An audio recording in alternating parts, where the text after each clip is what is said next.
1001 ሌሊት ጸሐፊ አፈንዲ ሙተቂ ከአረቡ ዓለም የተገኘው ታላቁ የስነ ጽሑፍ ቅርስ አልፍ ሌላ ወሌላ በመባል ይታወቃል።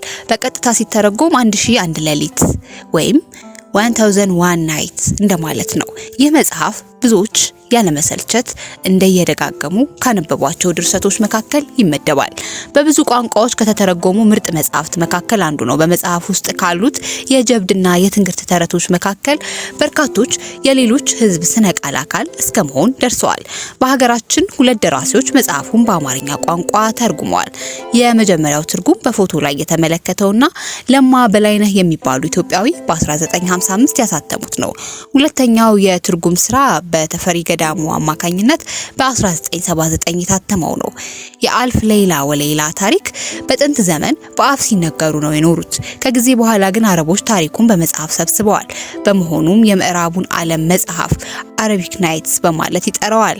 ይህ ማለት ግን ታሪኮቹ በሙሉ የአረቦች ናቸው ማለት አይደለም። መጽሐፉን የመረመሩ ሊቃውንት የአልፍ ሌላ ወሌላ ተረቶችን ከቻይና እስከ ግብጽ ድረስ ካሉት ህዝቦች የተገኙ መሆናቸውን አረጋግጠዋል። ከጥንታዊ የግሪክ ተረኮች መካከል የመሳሰሉትን ታሪኮች አሉበት። የመጽሐፉ መነሻ አልፍ ሌላ ወሌላን ለመጀመሪያ ጊዜ በመጽሐፍ ያጠናቀረው ሰው በውል አይታወቅም። በታሪኮቹ አጻጻፍ ላይ የሚታየው ልዩነት ያጠኑ ምሁራን መጽሐፉ በአንድ ደራሲ የተጻፈ ሊሆን እንደሚችል ይናገራሉ። በተጨማሪ ታሪኮቹ በተለያዩ የአረበኛ ዘዬዎች የተጻፉ በመሆናቸው መጽሐፉ በአንድ ሀገር ብቻ የተጠናከረ እንዳልሆነ ይወሳል። በብዙዎች ግምት መሰረት የመጽሐፉ ጥንስስ የተዋቀረው በኢራቅ ዋና ከተማ ባግዳድ ውስጥ ነው። የመጨረሻ ቅርጹን ያገኘው ደግሞ በግብጽ ነው።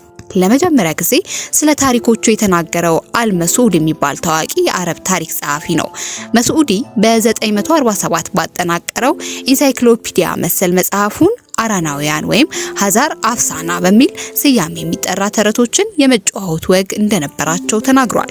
ይህም ዘወትር ማታ ማታ 1000 ተረቶችን እየተረኩ የሚጫወቱበት ልማድ ነው። ሀዛር አፍሳ በፋርሲ ቋንቋ 1000 ተረቶች ማለት ነው። በመስዑዲ ዘገባ መሰረት ኢራናዊ ነው የሚጫወቷቸው ተረቶች ከኢራን፣ አረቢያ፣ ህንድ፣ ግሪክ የተገኙ ናቸው።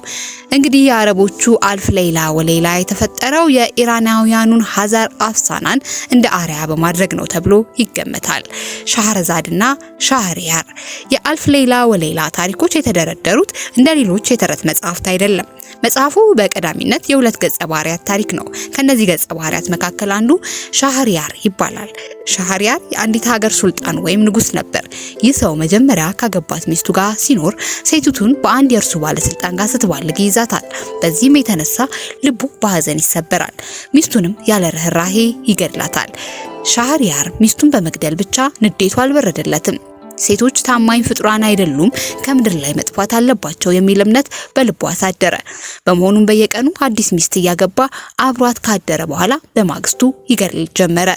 በዚህ ጭካኔ መንገድ ብዙ ኮረዳዎች አለቁ። ታዲያ አንድ ቀን አዲስ ሚስት የሚመለምልበት ወዚር ወይም ሚኒስተር ለእርሱ የምትወል ልጃገረድ ቢያጣ ከቤቱ ቁጭ ብሎ መተከዝ ጀመረ። ሻህረዛድ የተባለችው ልጅ ያዘነበትን ምክንያት እንዲነግራት ስትጠይቀው የንጉሱን የጭካኔ አድራጎት አንድ ባንድ አጫወታት። በታሪኩ ልቦ የተነካው ሻህረዛድ የሌሎች ሴቶችን ሕይወት ለመታደግ ራሷን ቤዛ ለማድረግ ወሰነች። በመሆኑም አባቷ ለንጉሱ እንዲድራት ጠየቀችው። አባቷ ሀሳቧን ሊያስቀይራት ቢሞክርም እርሷ ግን ውሳኔዋን እንደማትቀለብስ ነገረችው። ንጉሱ አግብቼ ጀብዱ ስሰራ ታየኛለህ በማለት አግባባችው። አባቷም በልበ ሙሉነት ተገርሞ ለንጉሱ ሊድራት ተስማማ። ንጉስ ሻህሪያር አዲሱን ሚስት ወይም ሻህረዛድን አገባት። የመጀመሪያውን ቀን አብራት ካሳለፈ በኋላ መሸ። ሁለቱ ጥንዶች ሊተኙ አልጋ ላይ ወጡ። ሻህረዳር እንግዲህ ካሳደርኳት በኋላ ሊነጋጋ ሲል እገድላታለሁ እያለ ሲያስብ ሻህረዛድ አንድ ቆንጆ ተረት ታወራለች ጀመር። ይሁንና ተረቱን ሳትጨርሰው የቀረውን ነገ ማታ አጫውታለሁ፣ አሁን እንተኛ አለችው።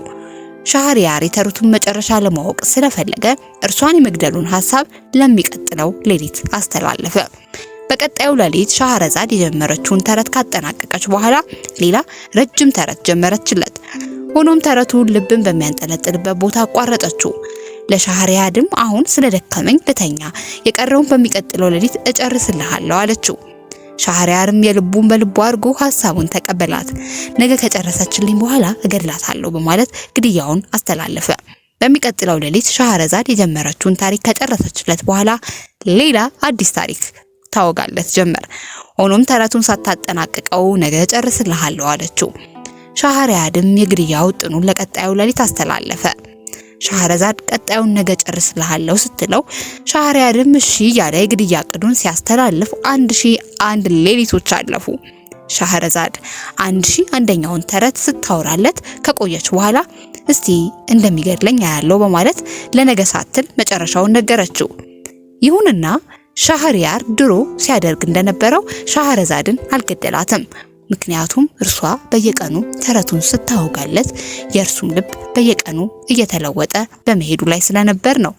ልቡን የሞላው የጥላቻ የበቀል መንፈስ ቀስ በቀስ እየተጠረገ በፍቅርና ይቅርባይነት ተተክቶ ነበር። በመሆኑም ድሮ ሲፈጸም የነበረው የጭካኔ አድራጎት ለሻህረዛድ ከተናዘዘላት በኋላ ከእርሷ ጋር በፍቅር ለመኖር ወሰነ። ከላይ የቀረበው የመጽሐፉ አስኳል ታሪክ ፍሬም ስቶሪ ነው። በዚህ ታሪክ መሰረት በመጽሐፉ የቀረቡት 1001 ተረቶች የምታጫውተን ሻህረዛድ ናት። በመሆኑም እኛም ባቢያን እንደ ሻህሪያር ሆነው ታሪካቸውን የምናነበው ማለት ነው። ታዲያ ሰዎች ስለመሆናቸው እስካሁን ድረስ ማረጋገጫ አልቀረበለትም። ሆኖም የዓለም ሕዝብ ሻህረዛድ የምትባለው ትውፊታዊ ንግስት ያወራቻቸውን ታሪኮች በደንብ ያውቃቸዋል።